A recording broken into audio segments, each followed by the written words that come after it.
حضور آگے بڑھے تو کچھ لوگوں کو دیکھا کہ ان کی زبانیں لوہے کی کینچیوں سے کاٹی جا رہی ہیں اور ان کے جبڑے بھی کاٹے جا رہے ہیں، پھر صحیح ہو جاتے ہیں، پھر کاٹے جاتے ہیں۔ جبریل امین سے حضور نے پوچھا یہ کون لوگ ہیں؟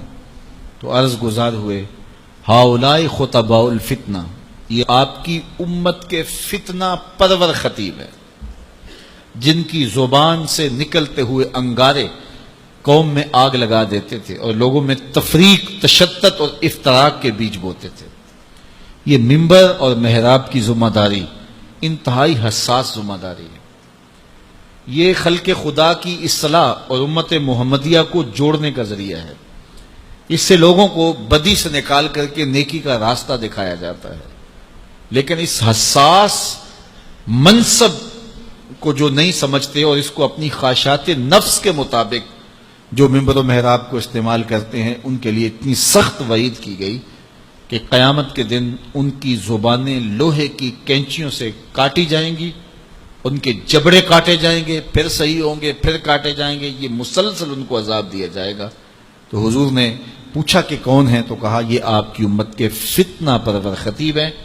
اللہ اکبر، جو کہتے تھے ان کا اپنا عمل اس پہ نہیں تھا، تو اپنا عمل جب خود ہم اس پہ نہیں رکھیں گے تو وہ اثر انداز نہیں ہوگا۔ بعض لوگ ہمارے پاس آتے ہیں، جناب یہ بچہ ہے، اس کے لیے دعا کر دیجئے، یہ نماز پڑھے۔ چلو میں نہیں پڑھتا، ہم نہیں پڑھتے، یہ تو پڑھیں۔ تو میں کہتا ہوں یہ کیسے پڑھیں؟ آپ خود پڑھیں، گھر میں مصلی بچھائیں تو خود بخود اولاد کو ترغیب ہوگی۔ ہاں، زندوں سے مردہ، مردوں سے زندہ، ایسی مثالیں بھی ہیں۔ حضرت نوح علیہ السلام کے گھر میں بھی نالائق بیٹا پیدا ہو گیا۔ تو ایسا ہو جاتا ہے، بعض اوقات اچھے لوگوں کی اولادیں بھی بگڑ جاتی ہیں اور بعض اوقات برے لوگوں کی اولادیں بھی اچھی ہو جاتی ہیں، لیکن ضابطہ یہ نہیں ہے۔ یہ کبھی کبھی ہوتا ہے۔ ضابطہ یہ ہے کہ اچھے لوگوں کی اولادیں اچھی ہوتی ہیں، برے لوگوں کی اولادیں بری ہوتی ہیں۔ جو ماں باپ کا عمل ہو اس کا عکس اولاد پہ پڑتا ہے، اچھا ہے یا برا ہے۔ اس لیے ماں باپ کو عملاً اپنے رویے خوبصورت بنانا چاہیے تاکہ وہ منعکس ہوں اولاد میں۔ تو اسی طرح ہمارے خطباء جو منبر و محراب کے وارث ہیں، انہیں زیادہ اس بات پہ توجہ دینے کی بجائے کہ میں گفتگو کو مرتب کروں، دلائل سے مزین کروں، کس موقع پہ شعر پڑھنا ہے، کس موقع پہ نہیں پڑھنا ہے، کہاں آواز کو اونچے لے جانا ہے، کہاں آواز کو مدھم رکھنا ہے، کہاں نعرہ لگوانا ہے، کہاں نہیں لگوانا، کہاں ہاتھ کھڑے کروانے، کہاں نہیں کھڑے کروانے، اس بات کو چھوڑے، ساری توجہ وہ اپنے کردار پہ دے۔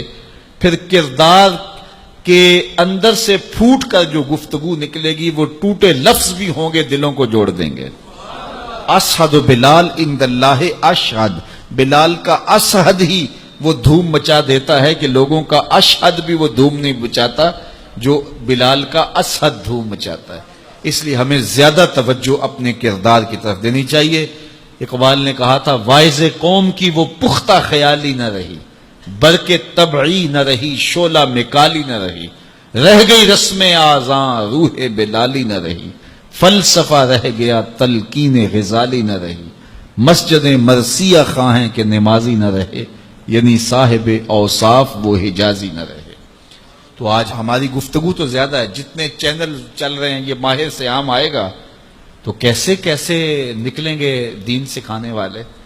اب تو سارا سال جو لوگوں کو ڈانس سکھاتے ہیں، رمضان میں وہ دین سکھانے آ جاتے ہیں، اور کیسے کیسے روپ اور کیسے کیسے چہرے جو ہیں وہ میڈیا کے اوپر بیٹھے وہ سارے دین سکھا رہے ہوتے ہیں، لیکن کوئی ایک بھی نہیں سیکھ پاتا، اس لیے کہ دین لفظوں سے نہیں سکھایا جاتا، دین عمل سے سکھایا جاتا ہے۔ میرے اور آپ کے آقا و مولا کی ظاہری زندگی اس دنیا کے اوپر جو حضور گزار کے گئے ہیں کتنی ہے؟ 63 سال۔ 40 سال تک حضور نے اعلان نبوت ہی نہیں کیا۔ یار کسی کی ذمہ داری ہے پوری دنیا کے اوپر اسلام غالب کرنا، حضور کا یہی کام تھا نا، پوری دنیا کے اوپر اسلام کو غالب کرنے کے لیے آئے تھے، اور تیزی کے ساتھ وقت گزر رہا ہے۔ 40 سال گزر گئے، ابھی تک دعوت دین ہی نہیں دی، اعلان ہی نہیں کیا۔ کہا محبوب 40 سال تک تیرے کردار کا سحر ان کے سینوں میں، ان کی روحوں میں اتر جائے، پھر آپ بولیں گے تو پھر کردار کی چمک اور روشنی اتنی ہوگی تیری بات کا انکار نہیں کر سکیں گے۔ تو 40 سال تک حضور کے کردار کی چمک لوگوں کو جو ہے وہ اپنی طرف بلاتی رہی، اور پھر 40 سال کے بعد حضور نے جو ہے وہ کوہ صفا پہ سب کو بلایا اور بلا کے کہا لوگوں اگر میں کہوں کہ اس پہاڑ کی دوسری جانب سے ایک لشکر آ رہا ہے جو تمہیں کچل کے رکھ دے گا تو میری بات مان لو گے؟ انہوں نے کہا نظر نہ بھی آیا تو کہیں گے ہم اندھے ہیں تم سچے ہو. تو کہا میری سچائی پہ اتنا یقین ہے تو پھر مان لو اللہ ایک ہے. تو یہ کردار تھا جس نے لوگوں کو ماننے پہ مجبور کر دیا.